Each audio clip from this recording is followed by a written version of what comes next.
Pemirsa, pemilu 2024 kurang dari 300 hari lagi, sudah tidak terasa. Tapi gejolak politik juga semakin meningkat. Bahkan beberapa parpol sudah mendeklarasikan dukungan untuk mengusung sosok yang akan maju dalam pemilihan presiden. Salah satu sosok yang mencuri perhatian adalah Anies Baswedan, yang merupakan bakal calon presiden pertama yang resmi didukung oleh partai politik, yaitu Partai Nasdem.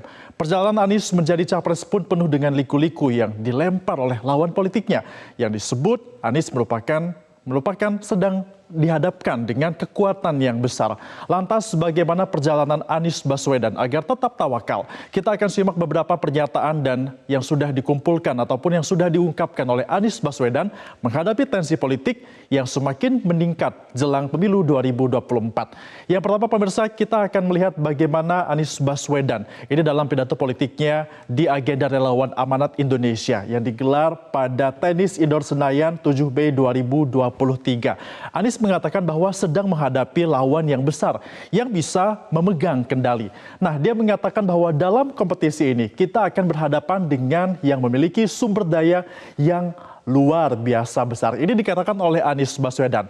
Namun meskipun secara sadar Anies dihadapkan dengan lawan yang besar, ia tetap tegas dan yakin bahwa dirinya tidak takut.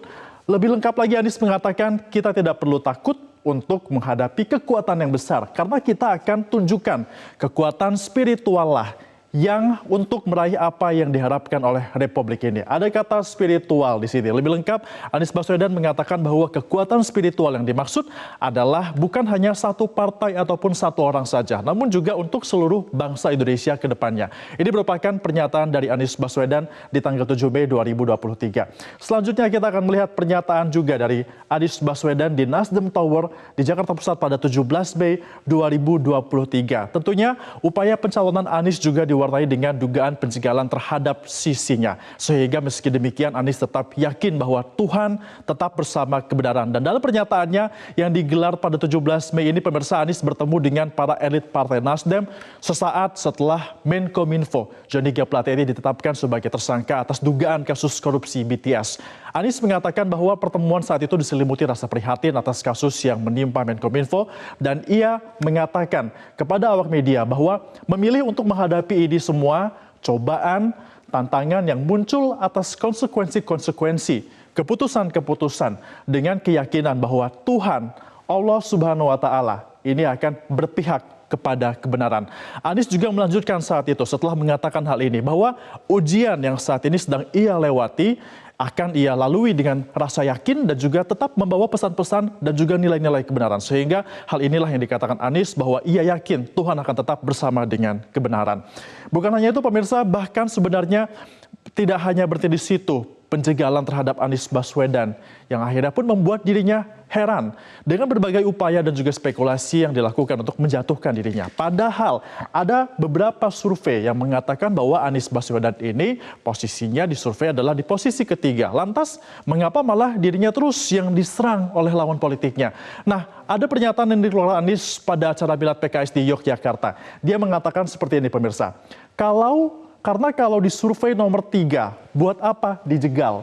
Kan nomor 3, kalau surveinya nomor 3 tetap dijegal, mungkin, kata Anies Baswedan, mereka punya hasil survei sesungguhnya. Ini, apakah ada dugaan bahwa survei sebenarnya yang lebih tinggi? Karena di logika saja menurut Anies, kalau mereka percaya, kenapa dijegal? Artinya, kalau mereka percaya dengan survei yang menyatakan bahwa Anies ini berada di posisi ketiga, kenapa dia harus dijegal? Harusnya kan lawan politik lebih percaya diri. Namun, ini tidak demikian dengan fakta yang ada dan juga logika dan intuisi seorang Anies Baswedan juga membawa keyakinan pada Anies kalau dirinya yang sering dijegal ini pada survei menunjukkan ketiga, maka ada dugaan sebenarnya ada survei lain yang posisinya lebih tinggi sehingga ada ketakutan dan juga ada upaya untuk dapat melakukan penjagalan terhadap dirinya. Kemudian melihat upaya dan juga penyebaran isu-isu yang menjatuhkan, Anies Baswedan pun tidak tinggal diam.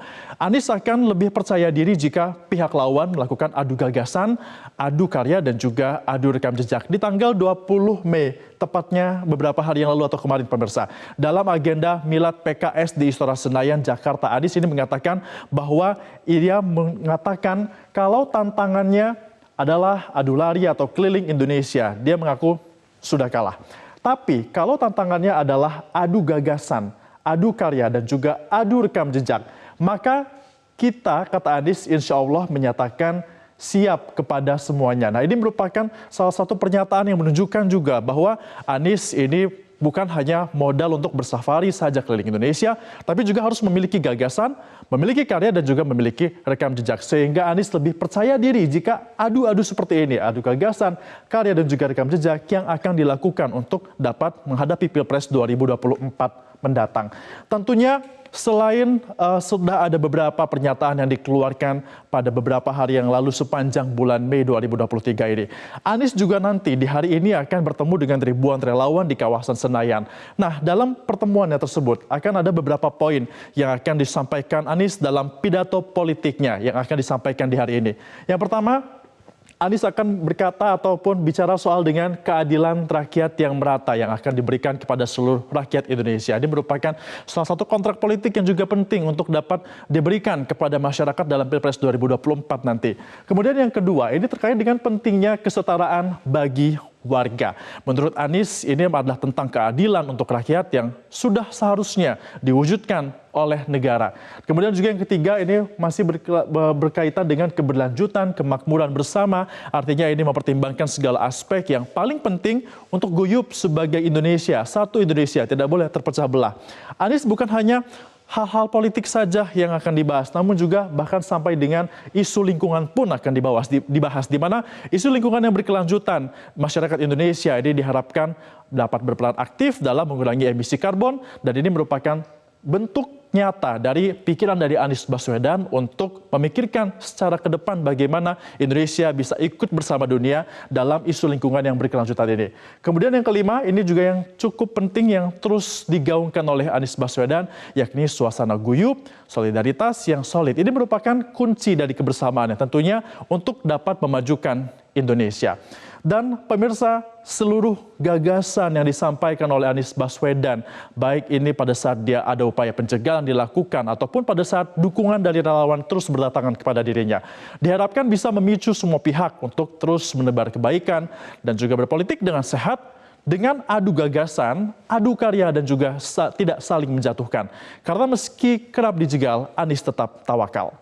Dan pemirsa, itulah dia pembahasan saya terkait dengan bagaimana Anies Baswedan tetap tawakal dengan upaya penjagalan yang dilakukan terhadap dirinya.